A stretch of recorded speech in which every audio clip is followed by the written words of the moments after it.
What's up, everyone? Aaron here, and today I'm going to be taking a look at MechFansToys MS-26 Sharktticons. Now, I'm not as big of a fan of the later season characters in G1 as I am the first couple of season characters, so I've not made them as big of a priority for representations in my collection. But when I stumbled across these Sharktticons, I thought they matched perfectly aesthetically for what I wanted. They're not very good toys, but look wise, I think they nail it. Before we go into it any further with looking at what they come with, should be important to know that as with a lot of MechFansToys branded things, these are KOs of someone else's work. In this case, Hasbro and Takara's Titans Return Sharkticon that they marketed as Gnaw in their Legends class back then. But I will say these figures look a lot better. They look pretty much spot on color-wise with how the Sharkticons appear in the movie. And they have a somewhat minor but very important physical addition that I really appreciated that made these figures that I was really happy to add to my collection. So, with that out of the way, let's look at what they come with. So, accessory-wise, they will all come with their original accessory, which came with the Titans Return version. That is their tail mace that they can also wield in robot mode. And it just attaches into these little slots here via these grooves on it. And does look a lot better than the Titans Return version. It's actually painted up in this metallic blue, which looks beautiful. I'm a sucker for metallic paints. That's another reason I like this little set. And yeah, looks a little more accurate to how they appeared in the movie. I believe the original Titans Return version just used some like sky blue plastic as the coloration for that. So you will also receive 3 of these little pistols, and they're not bad for what they are. A little bit more metallic blue paint on the barrel there, so pretty cool, but very waffly, and otherwise just cast in this gray plastic. But I don't really remember the Sharktticons using guns. Maybe they did in the 3rd season some more, like when they were infiltrating Cybertron and Five Faces of Darkness or something. I don't know, but you have them if you would like to use them. And if you don't want to use them for them, then hey, extra guns for something else that can wield a 5mm port like this. Unfortunately, there's no weapon storage for them in this mode, so unless you want to just put them in their very obvious hands here, I just let them walk around with gun heels. Up to you. Now, the most important accessory they come with are these. Yes, they have little antenna that you have to install. I received 9 of them. I've got 3 extras here. So in case you break them, you do have some extras, so that's nice. Not sure if that was random or intentional, but I will absolutely take them. And they're not going to break unless you really try to break them, but they are very thin plastic. And as you can see, they just install. They just put a little hole in this piece, and they just slide in this way, sideways, and installation complete. And I think they look great. I mean, it's something we don't see with Sharktticons, even though it's something that they very clearly had. Obviously, I don't even think the new studio series Sharkticon has antenna either. I think some of the third-party companies like iGear, and I think there's a couple others that have made Sharkticons, they have antenna, but they don't look like this. Just the little thin antenna as they looked in the movie. So that was a huge little point for me for these KOs.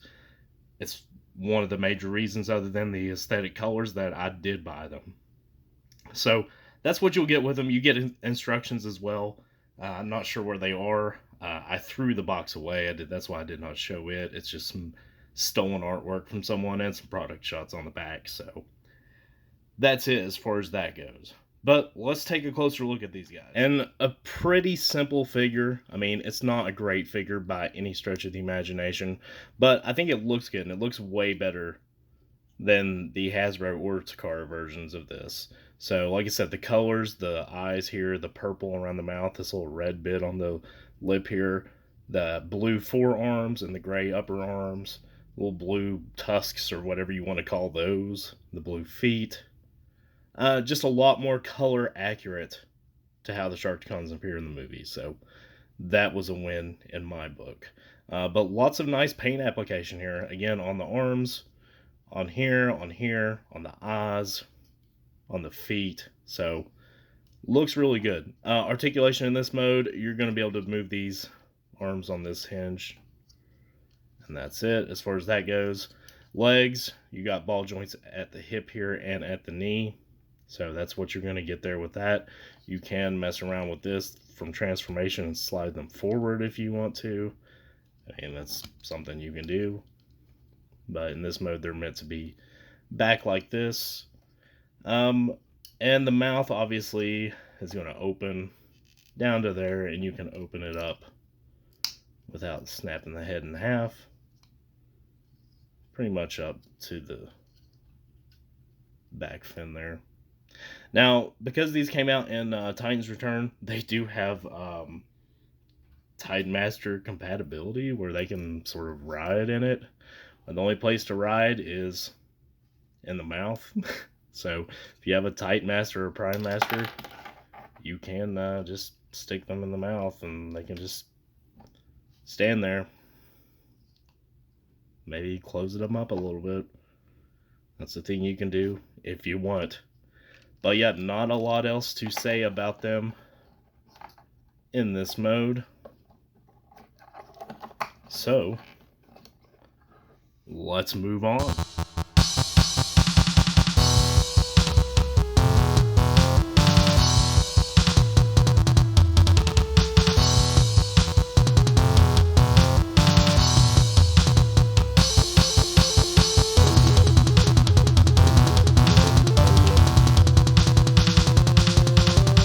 So here's one of them in short, grumpy, fat man mode.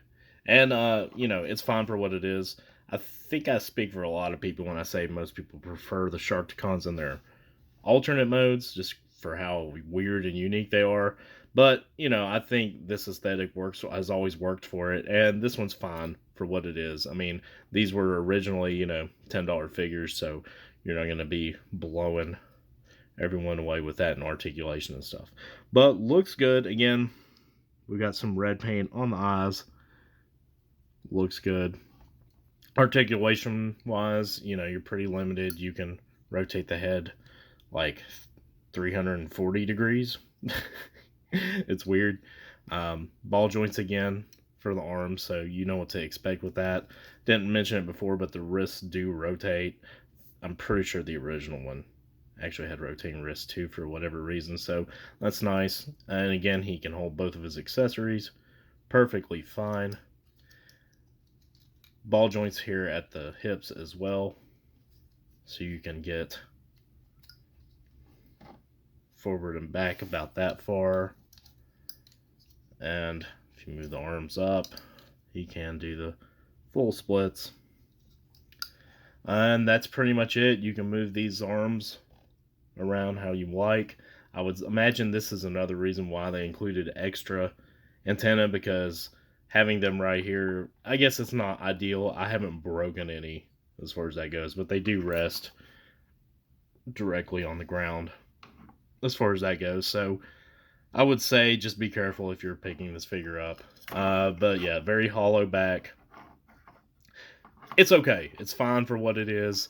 I don't like the original design choice of the head here. I wish they could have maybe figured something else to do with this, to maybe have it up here somehow. I don't know how they would do that since I'm not an engineer, but that would have been nice. But that's just a little nitpick, and that goes back to the original version along with these KOs.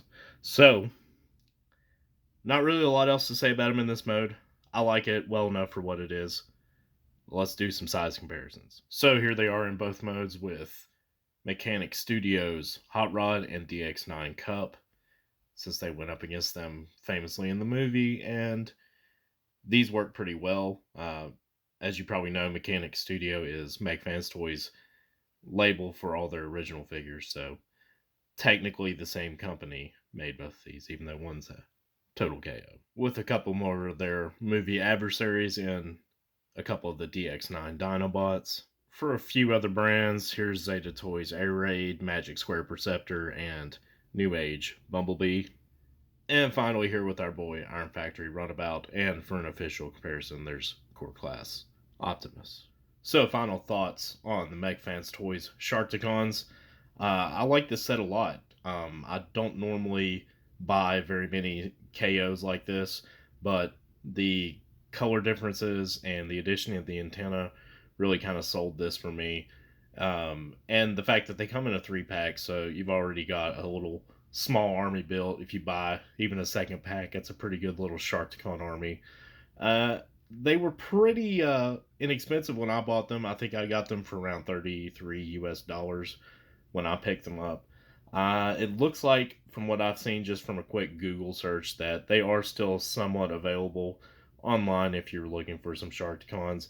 You may just have to pay a little bit more than that, though, since they've been out for a little while now. But yeah, if you're looking for Sharkticons that work with your Legend Scale collection, I think these are a pretty good choice. So, that's going to do it for the review. Hope you all enjoyed it, and have a good one. Till next time.